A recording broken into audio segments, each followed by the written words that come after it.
Yes. Bakunzi bakazi ba TV Israel Mbonyi ngo yarashise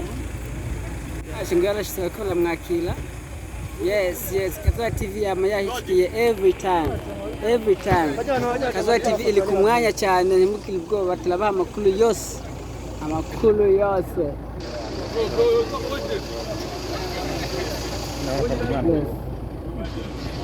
Israel Mbonyi arashitse ibujumbura.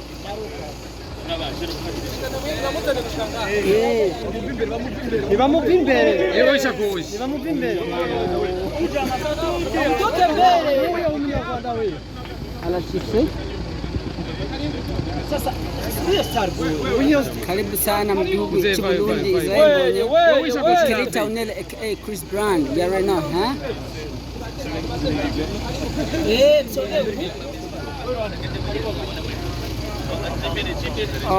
Karibu sana Israel Mbonyi. Israel Mbonyi arashitse mu gihugu cy'u Burundi. Arashitse kuri airport ibujumbura. Airport Melchior Ndadaye. Akola mufotora.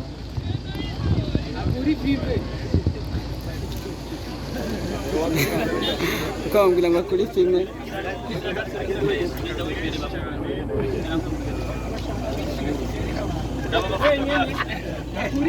Yes.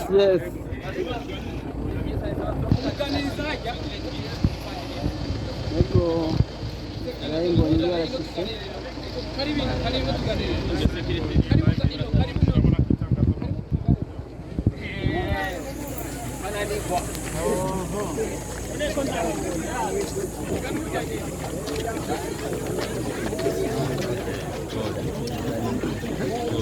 Israel Mbonyi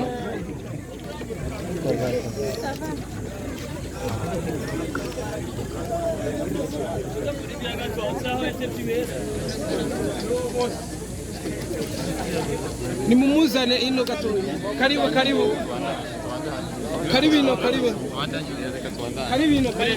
mumuzane ino mu espace wa interview.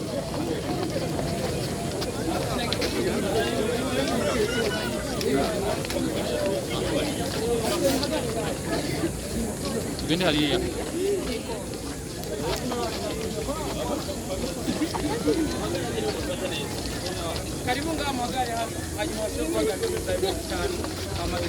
Karibu Israel Mbonyi i Burundi twari tugutegereje vya hatari. Mikoro z'abanyamakuru cyane. Karibu sana. Ufata ku mavuta. Aha, reka tuguhe ikaze Mbonyi. Rindira gato.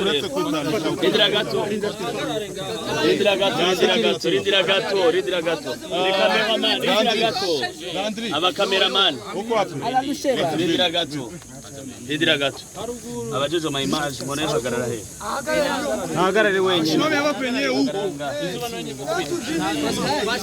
Image, question d'image.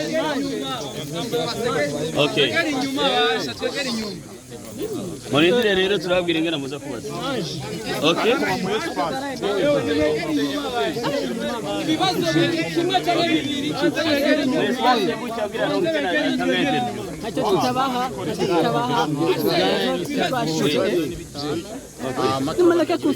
Sawa, une seconde. Murindire gato. Ndendera bya bafise ijambo. Ibibazo ni bitanu, hama ibindi turebandanya 18h muri conference de presse. Thierry. Asene bafise ijambo ni wazarabaha kwazana ureka. Asene wavyumvise? Yego, reka mugende. Indi Asene rindi. Muri prêt. Oya rindira. Dusubire inyuma. Turudie nyuma. Okay.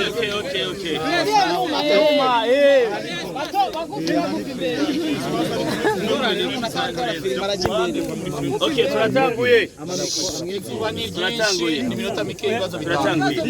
Israel Mbonyi ikaze mu Burundi.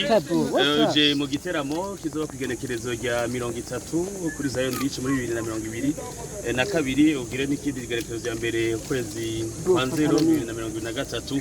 Wiyumva gute ushitse ngaha mu gihugu cyacu mu Burundi mu biteramo bibiri abantu bari bakwindiranye igishika cyane nyuma yo kuzuza arena ubu basigaye bakwita Mr Arena. Mr Arena ndanezerewe ndashima Imana kandi abasuje mwese nishimiye gukandagira hano kuri ubu butaka ndashima Imana ko yabyemeye ni umugisha udasa narabyifuje cyane n'abandi badutumira barabyifuje ntibyakunda ariko iki nicyo cyari gikwiye cy'Imana. Buja event Legacy hamwe na Blue Harmony nibo bashe gukorana mbwira bashire kukuzana akabijya Israel Mbonyi nyuma y'indirimbo ndakubarizanye naka akabijya like the best. Yes. Okay. I don't know, this is ni worship songs, ni indirimbo zo kuramya Imana, ni indirimbo zo guhimbaza Imana. Nta mfite iruti izindi ariko ndazi ko izo tuzorimba zose zizoba zifite icyo zivuze ku mitima yacu. Okay, dufite 5 questions zijanye na show turimo ibintu hors sujet na visho ni bandi bashaka kubaza Jerome Santa Jerome baza Jerome Yakizimana wo kuri Radio Isoko FM kumenya mu biteramo bibiri bitekanijwe kimwe kizoba tariki 30 kindi tariki imwe y'ukwa mbere 2023 abarundi bariko baragukurikira muri kano kanya bakwitege kwiki muri ivyo biteramo. Tuzahimbaza Imana, tuzahirimbira Imana, tuzataramana, bizaba ari byiza. Icyifuzo cyanjye muri iki gihe nuko ibitaramo byose turi gukora bitazoba gusa ahubwo ndasenga Imana kugira ngo umuntu wese azitabira naza agwaye Imana izamukiza, naza ababaye Imana izamuhereza ibyishimo.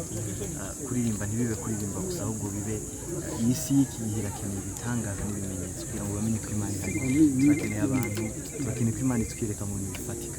Icyo nicyo cyifuzo cyanjye. Santa Pije Classic baza Israel Mbonyi wiyumva gute kwanda ushitse mu gihugu cy'u Burundi nibaza niba ntihenze n'ubwa mbere ushitse nga mu gihugu cy'u Burundi wiyumva gute ubwa mbere imbere ko ndakubaza ikindi kibazo. Okay, ikibazo nashaka kubaza cyo mu kwa kabiri niki kivuga ati nk'umuntu aririmba gospel ukaba urabye n'abantu baje kwakira eske ku ruhande rwawe wiyumva nk'umuntu w'umustar cyangwa wiyumva nk'umuntu akorera Imana bisanzwe?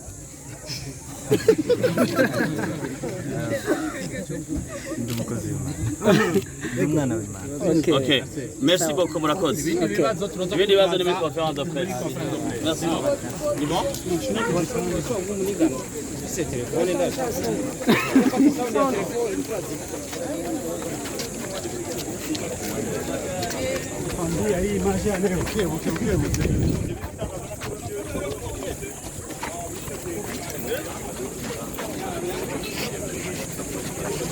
Israel Mbonyi arahashitse igihugu cy'u Burundi agiye kuguteramisha neza, ikimuga kizomuguruka, ikitabona kizobonesha, ikitumva kizokumvisha. Ati ntabaha je suis Kelita Onele Chris Brown ya right now kuri Kazuwa TV nta handi amahema gitu yabona atari ngaha.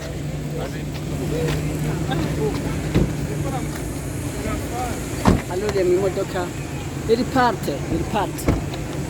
Ok, merci beaucoup.